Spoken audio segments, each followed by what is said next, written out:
Pessoal, quem fala é o William Gamer com mais aqui um vídeo pra vocês de Minecraft. E galera, o vídeo de hoje também apresentar pra vocês um server de minigames, PVP e também Burger Games.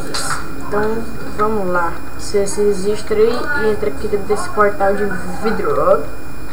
Entra nesse portal de vidro. Se quiser que os jogadores apareçam, é só clicar na bússola. A espada de madeira não faz nada, só faz aparecer e depois aparecer. Então vamos lá.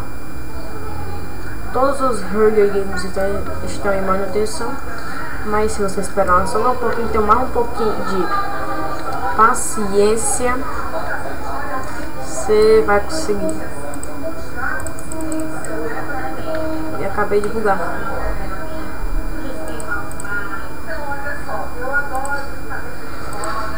Tá bom, galera. Ó, o server vai estar na descrição do vídeo. O server vai estar aqui na descrição. Esse aqui é o server. Esse aqui é o server. Você vem, cadastra aí você vai dar bom register.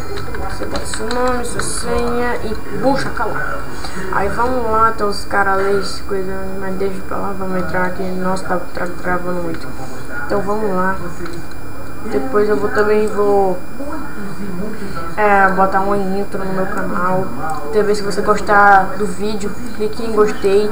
Se não gostar do vídeo, fale nos comentários o que não gostou. Então é isso.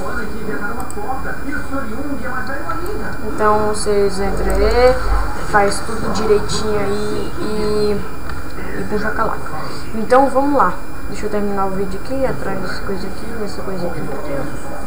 pra ficar mais estilosa. Pronto. Então galera, esse foi o vídeo de hoje. Tomara que vocês gostem do vídeo. E se não gostar, peço que clique em gostei. Não, cara, se não gostar, clique em gostei. Tá bom. Se você gostar do vídeo, clique em gostei. Se não gostar, escreva nos comentários o que não gostou. Então, esse foi o vídeo de hoje. E fui, galera. Fui, falou, foi, galera. Fomos, galera. Fomos. Dancinha, vai. Opa, quebrou o teclado aqui, peraí. Então, vamos, galera. Falou, galera. Fui.